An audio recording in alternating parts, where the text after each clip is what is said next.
ଦୁଇ ବର୍ଷ ତଳେ ଯାଜପୁର ପାଣିକୋଇଲି ଠାରେ ଏକ ଟ୍ରମା କେୟାର ହସ୍ପିଟାଲ ନିର୍ମାଣ ସରିଥିଲେ ମଧ୍ୟ ତାହା ଆଜି ପର୍ଯ୍ୟନ୍ତ କାର୍ଯ୍ୟକ୍ଷମ ହୋଇନାହିଁ ଏବଂ ନିକଟରେ ରାଜ୍ୟ ସରକାର ମଧ୍ୟ ଏହାକୁ ପିପିପି ମୋଡରେ କାର୍ଯ୍ୟକ୍ଷମ କରିବା ପାଇଁ ଘୋଷଣା କରିଛନ୍ତି। ଏହାକୁ ପ୍ରତିବାଦ କରିଛନ୍ତି ଯାଜପୁର ଫୋରମ। ଆମ ପାଖରେ ଅଛନ୍ତି ଆଗେ ଯାଜପୁର ଫୋରମର କର୍ମକର୍ତ୍ତା ସିଧାସଳଖ ଆଲୋଚନା କରିବା। ଦେଖିବେ ଆଜି ଯେଉଁ ଅଭିନବ ଢଙ୍ଗରେ ଯେଉଁ ପ୍ରତିବାଦ କରିଛନ୍ତି ଏବଂ ପାଣିକୋଇଲି ଠାରୁ 30 କିଲୋମିଟର ଆପଣ ଚାଲି ଚାଲି ମଧ୍ୟ ଆସିକି ଯାଜପୁର ଜିଲ୍ଲାପାଳଙ୍କ କାର୍ଯ୍ୟାଳୟରେ ପହଞ୍ଚୁଛନ୍ତି। କଣ ରହିଛି ମୁଖ୍ୟ ଦାବି? ଦେଖନ୍ତୁ 101 କୋଟି ଟଙ୍କା ସାଧାରଣ ମଣିଷର ଟିକସ ଶ୍ରମିକ ଦିନ ମଜୁରିଆ ଖଟିକିଆ ମଣିଷର ଟିକସରେ ନିର୍ମାଣ ହୋଇଥିବା ଟ୍ରମା କେୟାରକୁ ହଠାତ୍ ସରକାର ଆସିଲେ ଆଉ ଗୋଟେ ପିପିପି ମୋଡରେ ଡିକ୍ଲେୟାର କରିଦେଲେ। ପିପିପି ମୋଡ ମାନେ ଗୋଟେ କମ୍ପାନୀ ହାତକୁ ଏ ଚିକିତ୍ସାଳୟଟାକୁ ଟେକିଦେଲେ। ଗୋଟେ କମ୍ପାନୀ ହାତକୁ ଯେବେ ଚିକିତ୍ସାଳୟ ଯିବ ଆଉ ଶାଗୁଣା ବିଲୁଆ ଯେବେ ଚିକିତ୍ସକ ହେବେ ସେଠି ସାଧାରଣ ମଣିଷଟି କେବଳ ଶବ ହିଁ ପାଲଟିବା ଥୟ ହେବ, ସେବା ପାଇବ ନାହିଁ। ତେଣୁ ତାର ପ୍ରତିବାଦ କରି ଯାଜପୁର ୟୁଥ ଫୋରମର ଯୁବ ନେତା ଛାତ୍ର ନେତା ମାନେ ଯାଜପୁର ଜିଲ୍ଲାର ବିଭିନ୍ନ କୋଣ ଅନୁକୋଣରୁ ଆସି ପହଞ୍ଚି ତାର ପ୍ରତିବାଦ କରିଛନ୍ତି। ପ୍ରତିବାଦ ନୁହଁ, ଗୋଟେ ପଦଯାତ୍ରା କରିଛନ୍ତି। ଗୋଟେ ଶାନ୍ତିର ସଳିତା ନେଇ ଆଜି ପଦଯାତ୍ରା କରି ଆଜି ଜିଲ୍ଲାପାଳ ମହୋଦୟଙ୍କୁ ଭେଟିଲେ। ମାନ୍ୟବର ମୁଖ୍ୟମନ୍ତ୍ରୀଙ୍କ ଉଦ୍ଦେଶ୍ୟରେ ଗୋଟେ ସ୍ମାରକ ପତ୍ର ଦେଇଛନ୍ତି। ଯଦି ଇଏ ଶାନ୍ତିର ସଳିତାକୁ ନେଇ ଆସିଛନ୍ତି, ଆଜି ପରୋକ୍ଷରେ ଚେତାବନୀ ମଧ୍ୟ ଦେଇଛନ୍ତି। ଯଦି ଆଗାମୀ ଦିନରେ ସରକାର ଏ ନିଷ୍ପତ୍ତିର ପୁନର୍ବିଚାର ନ କରନ୍ତି, ଏ ନିଷ୍ପତ୍ତିକି ପ୍ରତ୍ୟାହାର ନ କରନ୍ତି ଏବଂ ଆକୁ ସବ୍ ଡିଭିଜନାଲ ହସ୍ପିଟାଲ ଘୋଷଣା ନ କରନ୍ତି, ତେବେ ଆଗାମୀ ଦିନରେ କ୍ରାନ୍ତିର କମାଣ୍ଡ ନେଇ ଆସିବା ମଧ୍ୟ ଏହି ୟୁଥ ଫୋରମ ପଛେଇବ ନାହିଁ। ଆଉ ଏଥିପାଇଁ କେବଳ ପାଣିକୋଇଲି କୋରେଇ ନୁହଁ, ଯାଜପୁର ମଧ୍ୟ ଅଶାନ୍ତ ହେବ। ଯୁବକ ଛାତ୍ରମାନେ ଯେବେ ରାଜରାସ୍ତାକୁ ଆସନ୍ତି, ଇତିହାସ ସାକ୍ଷୀ ଅଛି ସରକାର ମୁଣ୍ଡ ନେବା ପାଇଁ ବାଧ୍ୟ ହୋଇଛନ୍ତି। ଆଜି ଆମେ ଚେତାବନୀ ଦେଇ ଯାଉଛୁ, ଆଗାମୀ ଦିନରେ ଯଦି ସରକାର ନିଷ୍ପତ୍ତିର ପୁନର୍ବିଚାର ନ କରିବେ ତେବେ ରାଜରାସ୍ତାରେ ଆନ୍ଦୋଳନ ହେବ। ସେଥିପାଇଁ ସରକାର ପ୍ରସ୍ତୁତ ରୁହନ୍ତୁ, ଆଜି ଚେତାବନୀ ଦେଇ ଯାଉଛୁ। ଦେଖିବେ ଟ୍ରମା କେୟାର ସରିଛି 2 ବର୍ଷ ହେଲାଣି ସରିଛି, କିନ୍ତୁ ବାରମ୍ବାର ପାଣିକୋଇଲି ବାସୀ ହୁଅନ୍ତୁ ଯାଜପୁର ବାସୀ ବିଭିନ୍ନ ସମୟରେ ମଧ୍ୟ ଦାବି ରଖୁଛନ୍ତି, କିନ୍ତୁ ସରକାର ଶୁଣି ନାହାନ୍ତି। ଏହାପରେ ମଧ୍ୟ ସରକାର ଯେତେବେଳେ ଘୋଷଣା କରିଛନ୍ତି ଏହାକୁ ପିପି ମୋଡ, ତ ପିପି ମୋଡ ହେଲେ କଣ ଅସୁବିଧା ହେବ? ଦେଖନ୍ତୁ 2 ବର୍ଷ ହେଲା ନିର୍ମାଣ କାର୍ଯ୍ୟ ସରିଯାଇଛି। କେବଳ ପରିବର୍ତ୍ତନ ରଙ୍ଗରେ ହେଇଛି, ସବୁଜ ଗେରୁଆ ରଙ୍ଗ କରାଯାଇଛି। ଲୋକଙ୍କ ସାଧାରଣ ଲୋକ ଟିକସ ପଇସାରେ ଆଦାୟ ହେଇ ଯେଉଁ ହସ୍ପିଟାଲ କରାଯାଇଛି, ଆଜି ଲୋକଙ୍କୁ ଶୋଷଣ କରିବା ପାଇଁ ପିପି ମୋଡରେ ମୁଖ୍ୟମନ୍ତ୍ରୀ ଦଉଛନ୍ତି। ମୁଖ୍ୟମନ୍ତ୍ରୀ ଯେଉଁ ନିଷ୍ପତ୍ତି ନେଇଛନ୍ତି ପିପି ମୋଡରେ ହସ୍ପିଟାଲ ଟେକି ଦେବା ପାଇଁ ଇଷ୍ଟ ଇଣ୍ଡିଆ କମ୍ପାନୀକୁ, ଆମେ ଆଜି ସେଇ ଦାବି ଯଦି ମୁଖ୍ୟମନ୍ତ୍ରୀ ନିଷ୍ପତ୍ତି ପରିବର୍ତ୍ତନ କରନ୍ତି କିମ୍ବା ସବ୍ ଡିଭିଜନାଲ ହସ୍ପିଟାଲ ଭାବରେ ଘୋଷଣା ନ କରାଯାଏ, ଆଗାମୀ ଦିନରେ ଏଇ ଯେଉଁ ଯୁବ ଛାତ୍ର ଏକତା ଭାବରେ ଆଜି ପଦଯାତ୍ରା କରାଯାଇଛି, ଆଗାମୀ ଦିନରେ ତୀବ୍ର ରୂପ ହେବ ଏବଂ ରାଜରାସ୍ତାରେ ଆନ୍ଦୋଳନ କରିବ। ଦେଖିବେ ଆଜି ଏ ପ୍ରତିବାଦର ଆରମ୍ଭ ହୋଇଛି, ଯେ ଅଭିନବ ଢଙ୍ଗରେ ମଧ୍ୟ ପ୍ରତିବାଦ କରାଯାଇଛି।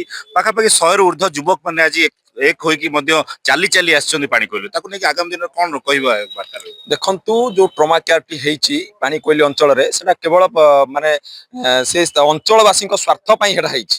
ପାଣିକୋଇଲି ଅଞ୍ଚଳବାସୀଙ୍କ ସ୍ୱାର୍ଥକୁ ଏଠି ସରକାର ପ୍ରଶାସନ ମିଲିଭଗତରେ ଏଠି ଜଳାଞ୍ଜଳି ଦେବାକୁ ଚାହୁଁଛନ୍ତି। ପ୍ରାଇଭେଟ କମ୍ପାନୀ ହାତକୁ ଟେକି ଦେଇ ତାଙ୍କ ସ୍ୱାର୍ଥ ପୂରଣ କରିବା ପାଇଁ ଏଠି ପ୍ରାଇଭେଟ କମ୍ପାନୀ ହାତକୁ ସରକାର ଏବଂ ପ୍ରଶାସନ ଟେକି ଦେଇଛନ୍ତି। ଏଠି ଯଦି ତାଙ୍କ ନିଷ୍ପତ୍ତି ପୁନର୍ବିଚାର ନ କରନ୍ତି, ତାଙ୍କ ମତ ପରିବର୍ତ୍ତନ ନ କରନ୍ତି, ତାହେଲେ ଆଗାମୀ ଦିନରେ ଏହାର ମାନେ ଆହୁରି ଅଭିନବ ପ୍ରୟାସରେ ଯୁବ ଛାତ୍ର ଆହୁରି ଆନ୍ଦୋଳନକୁ ଓହ୍ଲାଇବ ଏବଂ ଦରକାର ପଡ଼ିଲେ ରାଜରାସ୍ତାରେ ବସିବ।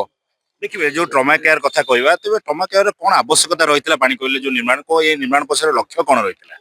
ଦେଖନ୍ତୁ ଟ୍ରମା କେୟାରଟି ସେଠି ଯୋଉ ହେଇଛି ପାଣିକୋଇଲି ଅଞ୍ଚଳରେ, ସେଠି ସାଧାରଣ ଲୋକ ଯୋଉମାନେ ରହୁଛନ୍ତି ସେପଟ ଅଞ୍ଚଳରେ, ସେମାନେ ସ୍ୱାସ୍ଥ୍ୟ ଅବସ୍ଥା ସେପଟରେ ବହୁତ ଦୂର ହଉଛି, ସେଥିପାଇଁ ସେପଟରେ ହେଇଥିଲା।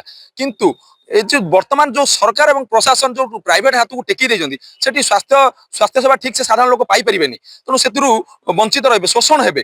ତେଣୁ ଏଇ ଯୋଉ ନିଷ୍ପତ୍ତି ନେଇଛନ୍ତି ସରକାର ବା ପ୍ରଶାସନ, ତାକୁ ଯଦି ପରିବର୍ତ୍ତନ ନ କରନ୍ତି, ଯଦି ପ୍ରାଇଭେଟ କମ୍ପାନୀ ହାତରୁ ତାଙ୍କର ବିଚ୍ଛିନ୍ନ ନ କରନ୍ତି, ତାହେଲେ ଆଗାମୀ ଦିନରେ ଆହୁରି ପ୍ରତିବାଦ ଆନ୍ଦୋଳନ ରୂପ ନେବ।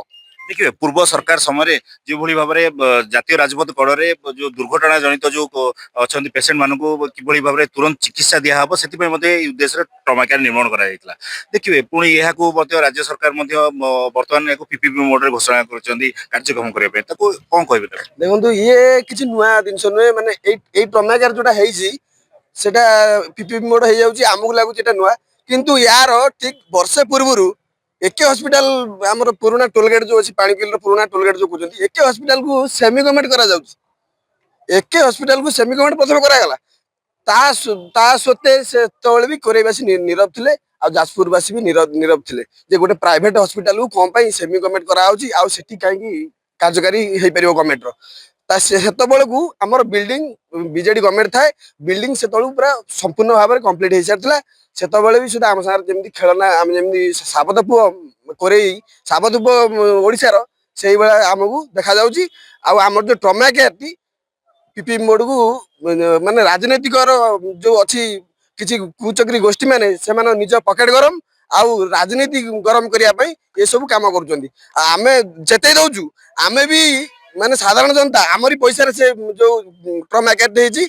ଯଦି ପିପି ମୋଡ ଯୋଉ କରିଛନ୍ତି ସେମାନେ ନିର୍ଦ୍ଧାରିତ କରିଛନ୍ତି ପ୍ରାଇଭେଟାଇଜ କରିବା ପାଇଁ, ସେ ଯଦି ନିଷ୍ପତ୍ତି ପ୍ରତ୍ୟାହାର ନ କରନ୍ତି ଏ ଆନ୍ଦୋଳନ ତୀବ୍ର ହବ।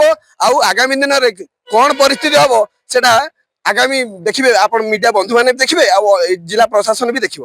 ଶୁଣିଥିଲେ ଯେଭଳି ଭାବରେ ଏ ଯୋଉ ପିପିପି ବୋର୍ଡ ଘୋଷଣାକୁ ନେଇକି ତୀବ୍ର ଅସନ୍ତୋଷ ମଧ୍ୟ ଦେଖାଯାଇଛି ଏବଂ ଆଗାମୀ ଦିନରେ ମଧ୍ୟ ଚେତାବନୀ ଆନ୍ଦୋଳନ ପାଇଁ ମଧ୍ୟ ଚେତାବନୀ ଦେଇଛନ୍ତି ଯାଜପୁର ୟୁଥ ଫୋରମ। ଯାଜପୁର ଜିଲ୍ଲାପାଳଙ୍କ ଅଫିସରୁ ଦେବାଶିଷ ସାହୁ,